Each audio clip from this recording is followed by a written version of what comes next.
Hello everyone, আসসালামু আলাইকুম। Welcome to my daily vlog. Friday মানেই একটা স্পেশাল ডেতে সবাই স্পেশাল রান্নাবাড়া করে। যদিও আমি সচরাচর কোনো কিছুই করতে পারি না আর কি, কারণ আমার ছুটির দিনটা ঘুমাতেই ঘুম থেকে উঠতে অনেক লেট হয়ে যায়। আজকেও আমার ঘুম থেকে উঠতে অনেক বেশি লেট হয়ে গিয়েছিল, তারপরেও আজকে একটু আমি স্পেশাল রান্নাবাড়া করার ট্রাই করতেছি। যেহেতু আমার বাসায় গেস্ট আছে, সেজন্যই আর কি একটু স্পেশাল খাবার দাবার রান্না করব।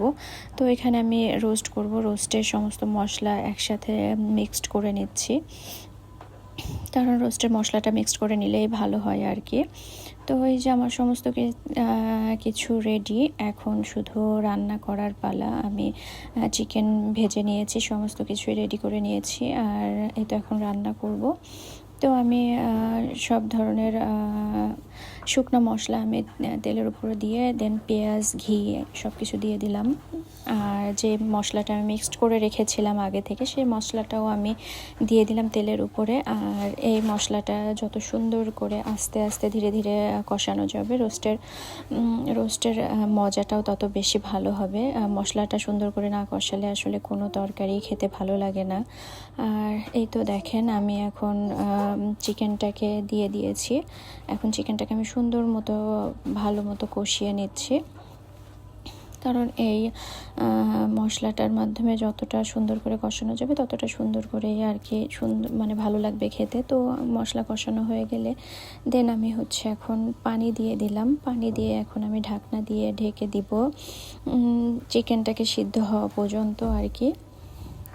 এই তো পানিটাও শুকায় আসছে। এখন আমি এটার মধ্যে দিয়ে দিয়েছি দুধ আর কিছু কাঁচামরিচ দিলে সুন্দর একটা ফ্লেভার আসে রোস্টের।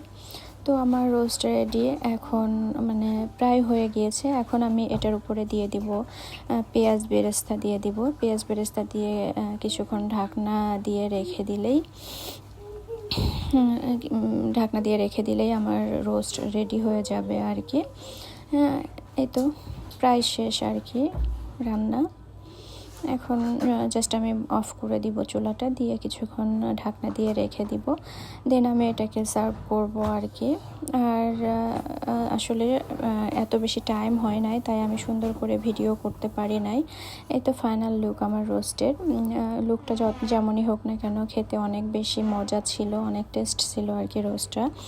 আমার রোস্ট রান্না শেষ। এখন আমি একটু ছোলার ডাল দিয়ে ডিম দিয়ে আর কি রান্না করব। এই যে আমার ছোলার ডালটা আমি সমস্ত মশলা দিয়ে প্রেসার কুকারে সিদ্ধ করে নিয়েছি, আর এখানে আমি ডিমটাও ভেজে নিচ্ছি।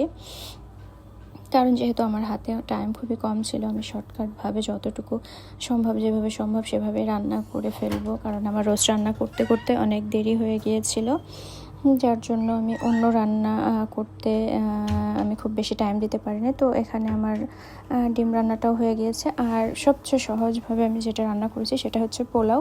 এটা আমি রাইস কুকারে সমস্ত কিছু দিয়ে রাইস কুকারে বসিয়ে দিয়েছি। আর এভাবে আমার মতো করে শর্টকাট উপায়েও অনেকে রান্না করতে পারেন আপনারা, কারণ এটা খেতেও অনেক মজা হয়। আর এই যে হয়ে গিয়েছে আমার রান্নাটা। আমার ভিডিওটা কেমন লাগলো সবাই জানাবেন। Thank you.